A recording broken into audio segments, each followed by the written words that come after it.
Le grand prêtre de l'Ancien Testament. Quelle est la différence avec le grand prêtre du Nouveau Testament?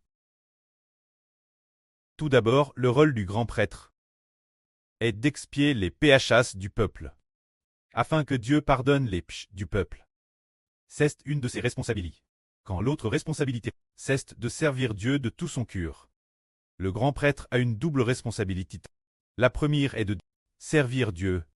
La seconde est d'expier les péchas du peuple. Envers Dieu, il se consacre servir Dieu. Le servir envers le peuple, il expie les péchas du peuple. C'est ainsi que le grand prêtre, vers le haut, fait face Dieu. Vers le bas, fait face au peuple. Il est le pont entre Dieu et le peuple. Le médiateur entre Dieu et le peuple. Voyons donc la différence entre le grand prêtre de l'Ancien Testament et le grand prêtre du Nouveau Testament.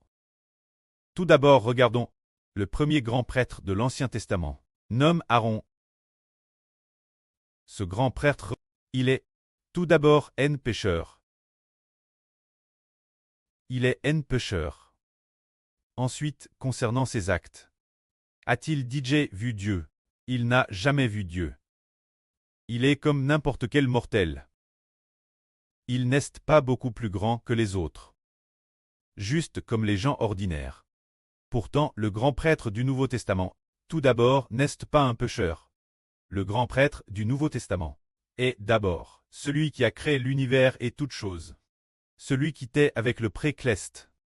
Par qui le Précleste a créé l'univers et toutes choses. Ensuite, quand son identité.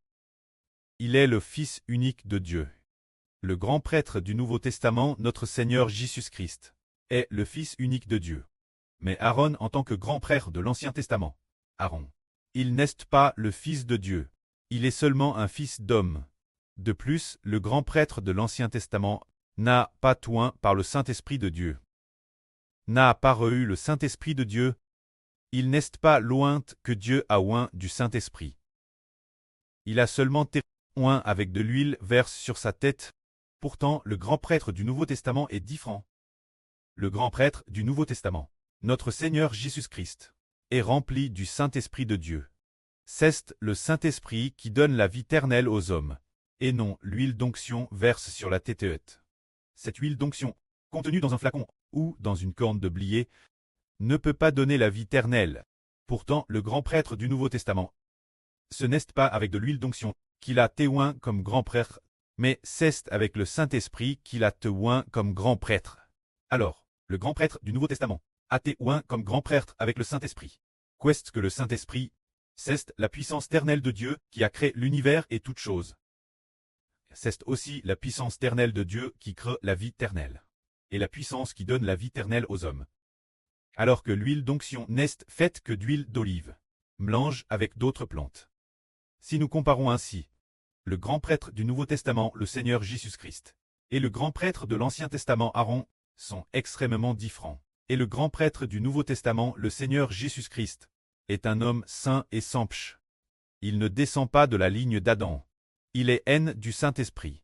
L'origine, il vient du ciel. Tandis que le grand prêtre de l'Ancien Testament est sorti du sein maternel. Il est haine de l'homme. Ainsi, en faisant cette comparaison, nous comprenons alors que le grand prêtre de l'Ancien Testament n'a jamais vu Dieu, mais le grand prêtre du Nouveau Testament est le Fils unique de Dieu.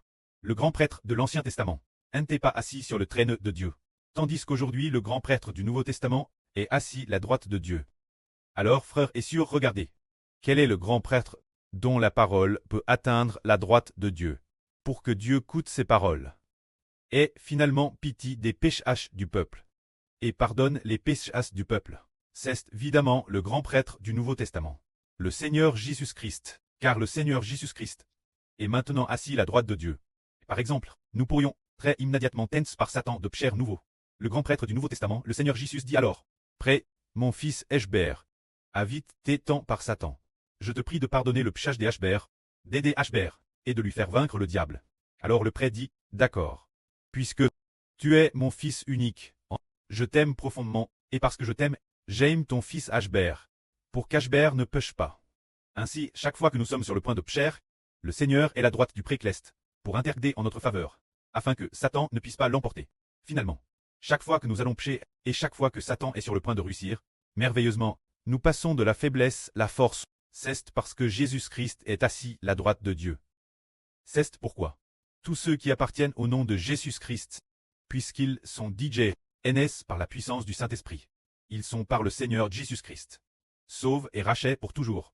Car le Seigneur Jésus-Christ possède le Tout-Puissant qui a créé l'univers et toutes choses.